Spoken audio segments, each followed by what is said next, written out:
Good morning, all of you. Today we will discuss another topic from the thermal analysis, that is part 2. And in the part 1, we have discussed about the thermogravimetric analysis. And today we will discuss about the differential thermal analysis. And the Lee Chatelier studied clays and mineral by an examination of temperature time curves. Later, Robert Austin improved techniques by introducing thermocouples. And the definition of DTA is a technique in which the temperature between the sample and thermally inert reference substance is continuously recorded as a function of temperature or time. And the principle for DTA is, here you can see the graph which is highlighting the principle, and the theory part is differential thermal analysis is a technique in which the temperature of the substance under investigation is compared with the temperature of a thermally inert material. This differential temperature is then plotted against time or against temperature, that is DTA curve or thermogram. The area under the DTA peak is the enthalpy change and is not affected by the heat capacity of the sample. Here in the graph, you can see the endothermic and the exothermic reactions. Endothermic reactions are those in which the heat is absorbed, while the exothermic reactions are those in which the heat is released. Here, the two peaks are showing the transition of a substance from A to B. You can see the glass transition, and from B, C, and C, D highlights the crystallization, while E, F, and F, G highlights the melting point. So now we will discuss them separately. Both sample and reference material must be heated under carefully controlled conditions. If zero temperature difference between sample and reference material, sample does not undergo any chemical or physical change. If any reaction, physical or chemical change takes place, the temperature difference, that is delta T, will occur between sample and reference material. Some changes result in heat being absorbed by the sample. These type of changes are called endothermic. Example of endothermic changes include phase changes such as melting or fusion, vaporization, sublimation, and some transitions between two different crystal structures for a material. Chemical reactions can be endothermic, including dehydration, decomposition, oxidation reduction, and solid state reactions. Other changes result in heat being given off by the sample. Such changes are termed exothermic. Exothermic changes include phase changes such as freezing or crystallization, some transitions between different crystal structures, and chemical reactions, decomposition, oxidation reduction, and chemisorption can be exothermic. There are also physical changes that are not simple, phase changes that still cause the sample temperature to change. Example of such physical changes include adsorption and desorption of gases from surfaces and glass transitions in amorphous glasses and some polymers.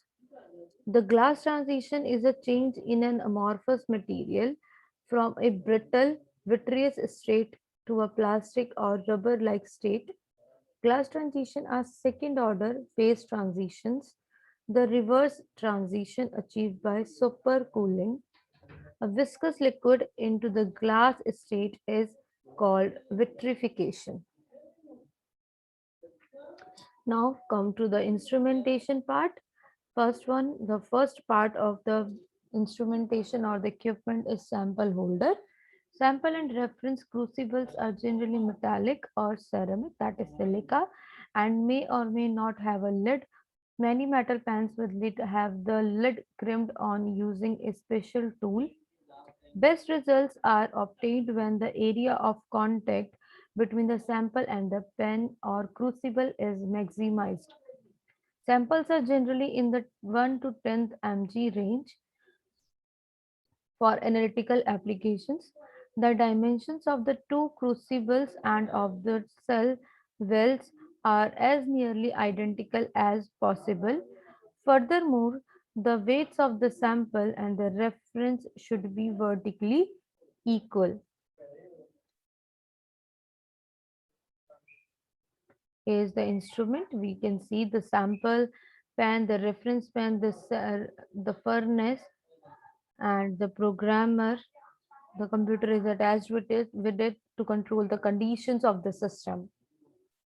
Operating temperatures for DTA instruments are generally room temperature to about 1600 degrees Celsius, although one manufacturer makes a DTA capable of operating from 150 degrees Celsius to 2400 degrees Celsius. To reach the very low subambient temperature, a liquid nitrogen cooling accessory is needed. Some low temperatures, but not less than 150, means minus 150 degree, may be reached with electrical cooling devices or with forced air cooling. When a physical change takes place in the sample, heat is absorbed or generated. For example, when a metal carbonate decomposes, CO2, that is carbon dioxide, is evolved. This is an endothermic reaction. Heat is absorbed and the sample temperature decreases. The sample is now at a lower temperature than the reference. The temperature reference between the sample and the reference generates a net signal which is recorded. Now, the applications of DTA. DTA is based on changes of heat flow into the sample.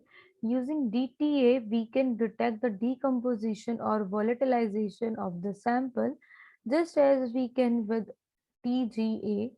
In addition, however, physical changes that do not involve weight changes can be detected by DTA.